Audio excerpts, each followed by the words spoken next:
What's going on, guys? It's Jerome from Team First Class Yu-Gi-Oh! With a new deck profile.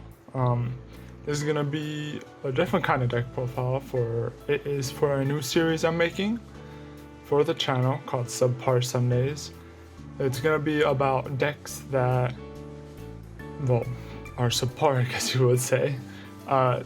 They have either a lot of cards that don't do much, or not enough cards, and you have to fill the deck with a lot of, I guess, filler cards, you would say, to make it work. Or just kind of decks that won't be able to be meta or competitive enough without having to shove a bunch of imperms, hand traps, like expensive cards in them. They're pretty much going to be fun decks, but just decks that won't be able to hold up to the competitive scene. And for today, we have one of the decks I used early on, joining back into the game, Timelords. This is a really fun deck. It's kind of big monster, level 10 deck. So you got access to the train XYZs, but they also have a lot of unique effects with them when you summon them and attack. This is a going second deck, so you should always go second the best you can, unless you go first and the person doesn't read your cards and attacks into them. Because if an opponent's monster attacks into them, they still gain their effects. So let's just get into the profile.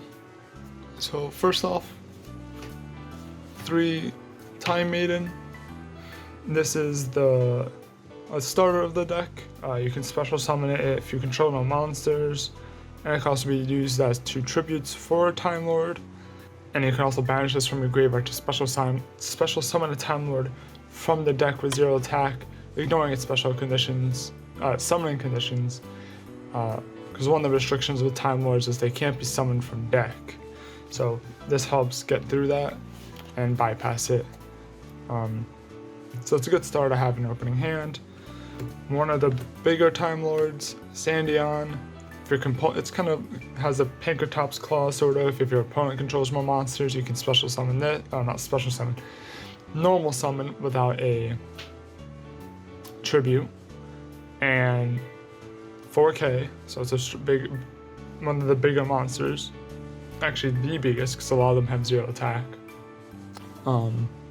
If you attack into him, or he attacks into you, you inflict 2,000 damage to your opponent. So pairing that with Michion, you can almost get an OTK, and then you would XYZ into Gustav Max, just finish them off. One thing you have to know with Timelords is they get shuffled during the standby phase. So you have to have a Timelord ready if you have to go another turn or 2. If not, you're kind of screwed. You gotta hope you have a Time Maiden or something in your hand to get another Timelord out ASAP, or else you're just gonna be vulnerable for attacks or pretty much anything. Next we have Michion. Michion has summer. Well, all Timelords are the same pretty much. If you control no monsters, you can normal summon this without any tributes. Forgot to say, all Timelords, the big ones at least, they can't be destroyed by battle or card effect, just generically. They can be targeted, they can be banished. But those two really cover a broad spectrum of cards, so they have a lot of protection. There's a field spell that we can play that I will show in a minute that helps protect them from targeting as well. But Michion, when she's attacked or she's attacking, at the end of the battle phase, you have the opponent's life points. So it pairs well with Sandion, that's why they're both at 3. Next, Raffion. Similar main effect, summon conditions and effects, but with this one, you would summon it, not summon it. At the end of the battle phase, you would shuffle. No, I'm thinking of a different card. Inflict battle damage to your opponent equal to attack of the monster this card battled. So, if you're attacking something big, pretty much half of that is a good chunk of life points. That's why I also keep it at 3. Next, Tumatian. This does same thing like usual, but with his effect, return as many monsters on the field as possible, and then inflict 300 to your opponent for each card returned. So it's a little bit of burn damage. That's why you only play him at 2. You could possibly play him at 1 as well. Same thing with Raffion. You can knock her numbers down by 1 or 2, however you see fit. Next, Zaphion. Zaphion has its effect being shuffling all spells and traps into the deck. That's pretty much it. There's nothing too crazy. That's why we keep it at 2. Another 2 of is Camion. Camion does similar to Metaion, where it does burn damage.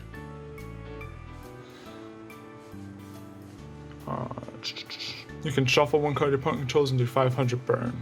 So basic like that, not too bad. And then the 1-ofs. 1 Gabrion. This is okay. Because it shuffles, but then your opponent draws the same amount they shuffled. So it's kind of a weird advantage thing. It's not something you would really want to go to. You can cut this if possible, but I like to keep it at 1. And the last one is Lazion. He does shuffling as well from graveyard into the deck, but each time your opponent draws, it does 1,000 burn damage. So these are pretty much the main ratios you kind of want to do if you're doing a pure Timelord deck. This is kind of an OTK deck, I guess you would say, because you want to get either the bigger ones out like Sandion or Michion out to get them out to do their big burn damage, or you need advantage so you shuffle stuff back with Lazion or Gabrion, because they kind of reset things for the opponent. So you got some options with which one you want to summon, but we're going to check out the spell cards and see what we do to help get these out and protect them. So for spells, Celestial Transformation. This helps you summon an extra Time Lord, because since they take up your normal summon, you can't summon multiple. They don't have their own special summon clause. So this helps you special summon out any of them, pretty much. And it halves their attack. Most of them are 0 attack, so you kind of benefit off of this. And this is supposed to destroy 9 phase. Since they can't be destroyed by battle or a card effect, they stay on the field. So it's a really good card to have in your hand with 2 other Time Lords. Then the field spells, talking about earlier, Mound of the Bound Creator.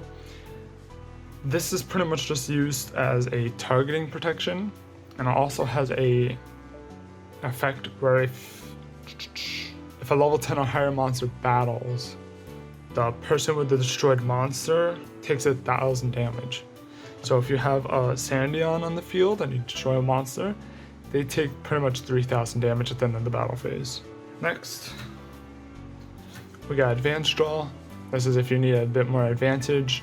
Summon a Time Lord, use this, send them off, draw 2, and hopefully you have drawn to Celestial, or you have a Time Maiden in the graveyard already to kind of get yourself going to be able to attack into something. Next, 1-ofs, Scapegoat, kind of a defense of the deck, as well as potential to link climb into something big. You would jump through Mrs. Radiant, link Kribel, Proxy Dragon, and then jump into like a Borload or Bolosode, something like that. Sadly, it's only a 1-of, but it's still good to have in the deck. Foolish Burial to dump a Time Maiden to use its effect. Dark Hole for destruction, since Time Lords can't be destroyed by a card effect. Pretty much is a Regeki at this point, but you could play Regeki instead.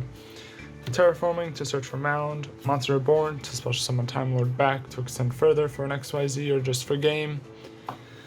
And then 1-for-1 to ditch a Time Lord for a Time Maiden. Pretty easy, so we're going to traps. So since we're playing a pure build, we're going to play their main traps. 3 empty, 2 infinite, and 1 light. You want to go into these ratios because you want to see this often, this not as much, and definitely not this. because these are supposed to work into each other, and then once this is out, you're pretty much good. You have like the strongest trap card for this archetype to pretty much just summon one from hand, graveyard, and deck. So we have 3 big Time Lords, and then you can attack with each of them, and then XYZ and just burn for a game. And they all have their own special effects. This one discards to let you draw. Lets you draw. This lets you special summon a Time Lord from the hand. And then this is what I said, where you can special summon one from hand, deck, and graveyard. This also has a protection, because this allows the target protection, the return to deck protection, and keeping this on field is probably like the best thing you can do. Then 2 of Torrential, again kind of a Geki. The Time Lords are protected, so you don't have to worry about this destroying your own monster. And then 1 of Super Team Buddy Fight Unite. Might bring this up to 2 because it has a way, if this is destroyed, you can set another one. But this is kind of like another celestial transformation, because if you activate this, you just special summon another Time Lord from your hand. So then you have 2. It's kind of slow, and you would rather use it on your turn. So that's why it's iffy, because if you activate it and summon a Time Lord, it's just going to get shuffled again during your next your upcoming standby phase. So it's not the greatest, but it's something to keep in mind. So now we're going to go into the extra deck. So for the extra deck, we can pretty much go through the rank 10 engine. So Gustav, Lieb, Sky Palace, Super Dreadnought, and then this is something I want to try, haven't gotten to it yet. Utopic Dark Infinity. When a monster is destroyed by battle and sent to the graveyard, you can detach 1 material from this card and special summon that monster in defense. So it kind of takes a monster away from your opponent. And then you can target 1 other face-up special summon monster you control and gain life points equal to its attack. So if your opponent has a big monster, or you summon back your own, or you special summon your own Sandion with Celestial or something, you can hit his effect to get like 4,000 life points. So it's pretty good. Gustav Max for the burn, Lieb for the just for a bigger monster and another big beater.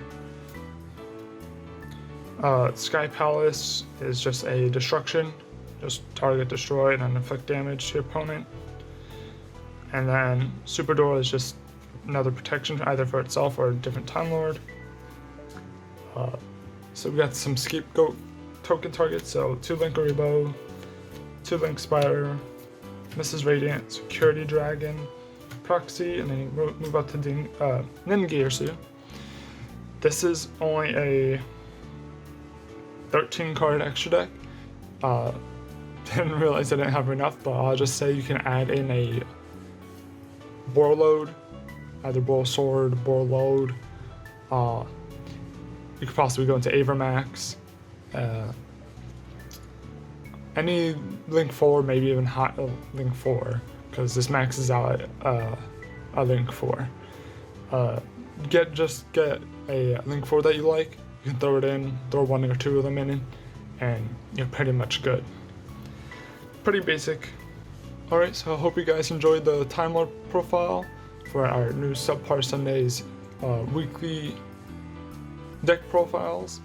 If you have any other suggestions for a deck that doesn't have that much support, isn't the best, but it's fun to play, or just a good deck to get together because it has its own unique effects, let us know in the comments.